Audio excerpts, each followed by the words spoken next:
자, 주제를 좀 바꿔보죠. 민주당의 김용민 의원이 윤석열 정부의 퇴진을 공개적으로 언급해서 논란이 일고 있습니다.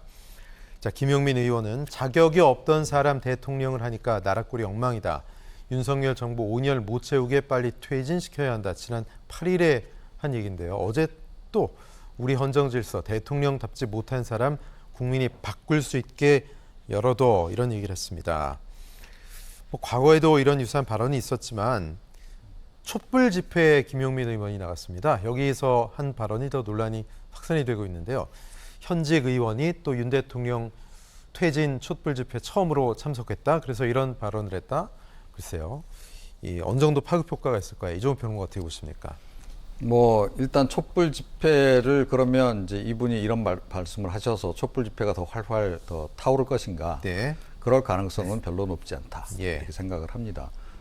물론 이제 환호하는 사람들도 없잖아 있겠지만 그럼에도 불구하고 촛불 집회가 정말로 큰 동력을 가지려면 그러니까 이른바 진보 지지층만 참석해서도 안 되는 거고요. 중도라든가 심지어 보수까지도 가세해줘야 네. 지난번 같은 그런 이제 파괴력을 가질 수 있는 거 아니겠습니까? 그런 관점에서 볼 때 이 정치인들이 너무 나서서 촛불 집회에 가서 일종의 선동 활동을 하는 것은 이건 좀 지양해야 될 일이다 이렇게 네. 생각을 하고 촛불 지난번에 이제 촛불 국면에서 우리가 이제 많이 보지 않았습니까? 그 당시에 야당들도 열심히 이제 가서 여러 가지 행사를 동시에 진행을 했는데 네. 별로 그렇게 주목을 못 받았어요. 그건 뭐냐면 국민들이 원치를 않는 겁니다. 네.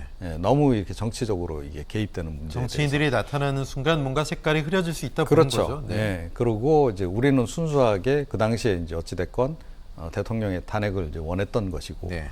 이제 그랬던 것이기 때문에 이제 그게 가능했던 건데 지금 야당이 자꾸 이런 식으로 먼저 앞서 나가기 시작하면 오히려 역풍만 맞을 수 있다라고 저는 생각을 해요. 그리고 지금 시기적으로도 그렇고 또 탄핵을 하려면 근거가 있어야 되잖아요. 예.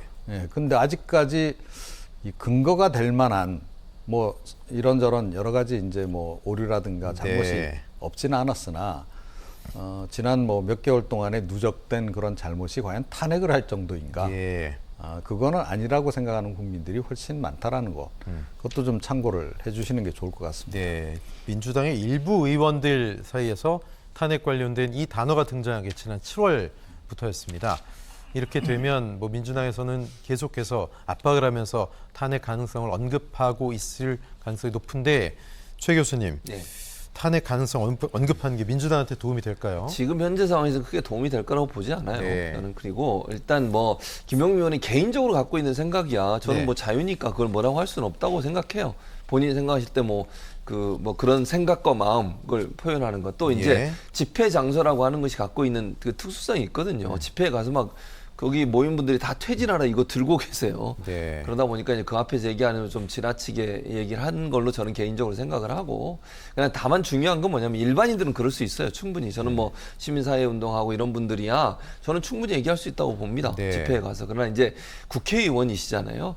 좀 신중을 기할 필요가 있다. 왜냐하면 저 말 한마디가 결국 여론에 영향을 미칠 수도 있고 민주당 전체에 영향을 미칠 수도 있는 요소가 있어요. 네. 조금 더 신중하게 발언하는 게 필요하다. 그러니까 예. 본인이 개인적으로 생각하는 것을 사석에서 얘기하는 거에 문제가 없지만 저는 집회나 어떤 자리에 가서 마이크를 들고 발언하다가 저런 얘기를 하게 되면 민주당의 어떤 생각으로 비춰질 수도 있고 그것이 또 후폭풍으로 올 수 있는 여지가 있는 부분이 있어요. 네. 그래서 조금 아직까지 탄핵할 수 있는 여건이나 상황은 저는 개인적으로 아니라고 보고 예. 그런 차원이라고 하면 김용민 의원이 조금 발언에 신중을 기할 필요가 있지 않겠나 이렇게 생각합니다. 네. 어쨌든 공직에 선출된 공인이기 때문에 국민들이 불만이 있어서 이렇게 할 거면 5년 동안 제대로 못할 거면 그만둬 이렇게 화나서 국민들이 푸념 섞인 발언을 하실 수 있겠지만 국회의원이 공식 어떤 집회에 나가서 이런 얘기한다는 거 좀 시기적으로 이르다, 좀 적절하지 않다 이런 두 분 말씀인데 대통령실과 국민의힘은 김용민 의원의 이 발언에 대해서 헌정 질서를 파괴하는 행위다 강하게 반발하고 있습니다. 국민의힘에선 이재명 대표에게 당대표와 뜻이 같지 않다면 김용민 의원을 제명하라 이렇게까지 얘기하고 있는데 자 이건 글쎄요 민주당 입장에서도 김용민 의원의 이 발언 일개 의원의 발언이다 이렇게 얘기할 수 있는 가능성도 있고요. 어떻게 보십니까? 이미 그렇게 밝혔어요. 이건 민주당에서는 이건 개인 의견의 발언이다라고 선을 그었고 민주당의 공식 발언 아니라고 발표를 했습니다. 뭐 당연히 그렇게 한다고 저는 예. 보고요. 그러니까 뭐 김용민 의원이 헌법기관이잖아요. 국회의원이고. 그렇죠. 근데 본인의 뭐 발언 내용 가지고 그게 정말 국민에게 뭐 큰 상처를 주는 발언이거나 뭐 정말 상식에서는 이해할 수 없는 발언이라는 문제가 될 수 있지만 지금 이 정도 발언 가지고 제명할 수 있는 상황은 저는 아니라고 봅니다. 네. 그러니까 민주당 입장에서는 개인 발언으로 정리하고 이거 민주당의 공식 입장이 아니다라고 명확하게 얘기를 했기 때문에 그 정도 선에서 마무리하는 쪽으로 가지 않을 그렇게 생각을 합니다. 네, 이종훈 평론가님. 그러면 앞으로도 이제 민주당 개개인 의원들한테 적어도 뭐 탄핵 관련돼서 이런 좀 센 발언이 공식적으로 나오는 일은 좀 잦아들 거라고 보십니까? 그래도 또 계속 이런 시도들이 있을 거라고 보십니까? 그래도 계속 나올 것으로 봅니다. 예. 예, 그러니까 이 더불어민주당에는 제가 보건대는 당 지도부가 뭐라 해도 통제 안 되시는 분들이 일명 매파들. 네, 적잖게 있기 예, 때문에 예. 아마 이제 본인의 소신 발언식으로 계속 이제 이런 발언을 할 가능성이 높고 또 이 뭐 진보 성향이 특히 강한 분들이 또 좀 있잖아요. 네. 그래서 그 동안에도 강성 발언 관련해서 논란을 유발하셨던 분들이 있는데 예. 계속 아마 할 거다라고 생각하고요. 이게 이제 뭐 선거에 임박해서 정말로 뭐 이 엄청난 역풍으로 작용할 가능성이 크다.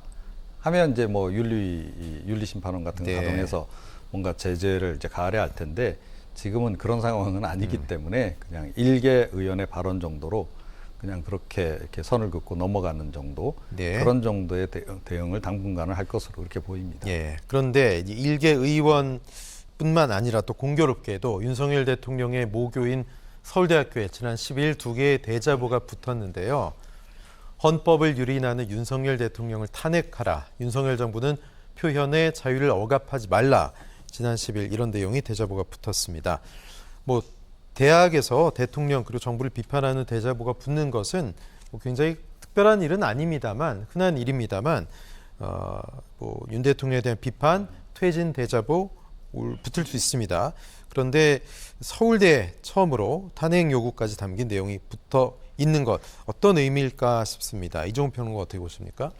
뭐 일단 사실은 대자보가 나붙는 게 요즘은 좀 그 흔한 일이 아니죠. 네. 예, 그러니까 과거에는 뭐 대자보가 굉장히 성행했던 한때가 예. 있었습니다만 학생운동 굉장히 많이 이제 활발했을 때. 근데 요즘에는 대자보 잘 안 붙여요. 그런데 네. 어떤 특별한 계기일 때 이제 대자보가 이제 나붙죠. 이번 같은 경우에는 윤 대통령의 모교라고 하는 점, 네, 거기서 시작이 됐다라고 하는 점이 이제 조금 눈에 띄고, 그리고 이제 곧바로 퇴진 얘기가 나온다라고 하는 것. 그러니까 뭐 이거를 이제 윤석열 대통령이나 또 대통령실 또 국민의힘이 있는 쪽에 있는 사람들이 어떻게 받아들이냐가 이제 저는 굉장히 중요할 거라고 보는데 좀 엄중하게 좀 바라봐야 된다라고 저는 생각을 네. 해요. 그러니까 지금 뭐 최근에 국정수행 지지율로도 이제 그런 것은 어느 정도 확인이 되고 있습니다만은, 그러니까 이 젊은 청년 세대, 특히 뭐 이대남 같은 경우에는 지난번에 이제 윤석열 대통령을 적극 지지했던 층이기도 하잖아요. 예. 그런 층에서 어찌됐건 이런 그 반응이 나오기 시작했다라고 하는 것은 뭐 촛불 혁명까지는 아니더라 하더라도 상당히 심각하게 일단 심각한 신호로 바라볼 필요는 있다 이렇게 생각합니다. 예.